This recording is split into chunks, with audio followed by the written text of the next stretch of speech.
If I had to shrink my visceral fat fast in 2026, the first thing I would do is stop obsessing over weight and start respecting physiology. Visceral fat is not cosmetic fat. It is not the fat under your skin that bothers you in the mirror. Visceral fat is biologically active, inflammatory fat that sits deep inside the abdomen, wrapping around the liver, pancreas, intestines, and blood vessels. That is why it is dangerous. Also, before I start today's informative lecture, make sure you're subscribed to my YouTube channel. And if you think this can be helpful to any of your family or friends, just share it with them right after you finish watching. Now, I always tell people this: visceral fat behaves like an endocrine organ. It secretes inflammatory chemicals, cytokines, and hormones that interfere with insulin signaling. That is why visceral fat is tightly linked to diabetes, fatty liver, heart disease, cancer, and even dementia.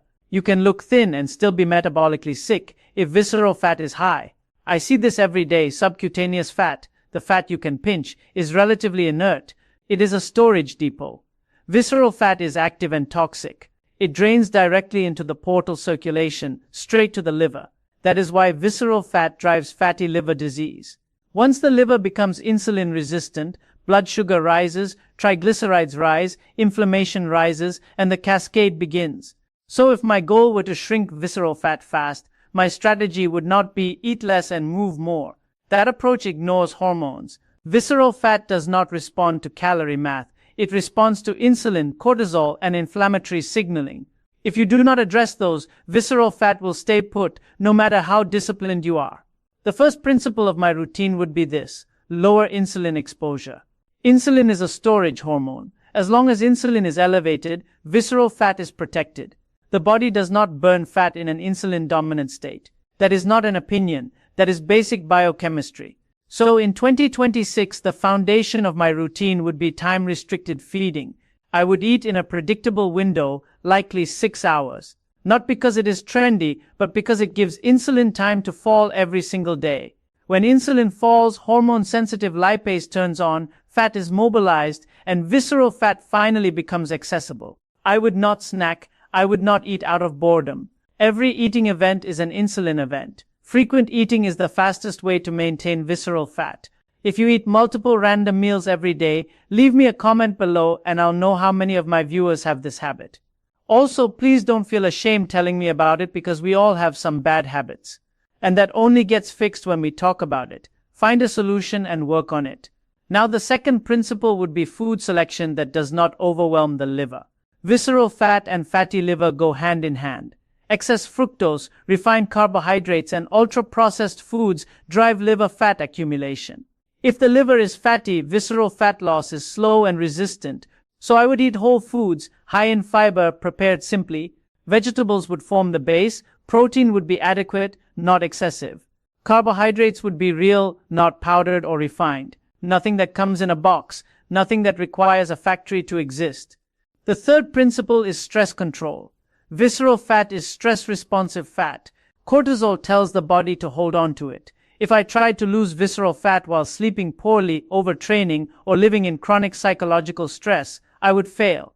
I know this because I see it clinically all the time. If you're enjoying the information so far, make sure you hit that subscribe button and leave me a like on this video. If I was serious about shrinking visceral fat fast, the next thing I would lock down is how and when I eat, not just what I eat. Visceral fat responds to metabolic signals, not willpower. So my daily routine would be built around restoring insulin sensitivity and lowering chronic inflammation. I would start with a consistent eating window, most likely late morning to early evening. I would not eat first thing in the morning unless I was genuinely hungry, which most people are not. Morning hunger is often cortisol-driven, not true caloric need. By delaying my first meal, I allow insulin to remain low, glucagon to rise, and fat-burning pathways to stay active. My first meal would be protein-forward with fiber, not a sugar-loaded breakfast, not juice, not cereal, and certainly not refined carbohydrates. I would focus on real food that stabilizes blood sugar. Protein blunts insulin spikes and fiber slows glucose absorption. This combination reduces the post-meal insulin burden, which is critical when the goal is visceral fat loss. I would avoid fructose-heavy foods during this phase. Fructose is metabolized almost entirely by the liver, and a stressed liver cannot export fat efficiently. Fatty liver and visceral fat feed each other. If I wanted to shrink one, I would have to relieve the other. That means no juices, no sweetened beverages, and no healthy snacks masquerading as food. My meals would be boring by modern standards, and that is a good thing. Consistency creates metabolic clarity. When the body knows what is coming, insulin responses become predictable and smaller. Erratic eating patterns keep the system inflamed and confused. I would also eat slowly and deliberately. Eating fast exaggerates insulin response. Satiety hormones like GLP-1 and peptide YY take time to rise. If you eat too quickly, you overshoot caloric needs before those signals arrive. That excess energy is preferentially stored as visceral fat. Hydration would be deliberate but simple. Water, black coffee, and unsweetened tea. No sweeteners, no artificial flavors. Sweet taste alone can stimulate insulin and appetite pathways in some individuals. When the goal is visceral fat loss, I would remove anything that sends mixed signals to the brain. I would not graze. Grazing is metabolic noise. It keeps insulin elevated all day and prevents access to stored fat. Even healthy snacks interfere with fat mobilization. If I were hungry between meals, I would first ask whether it was true hunger or habit.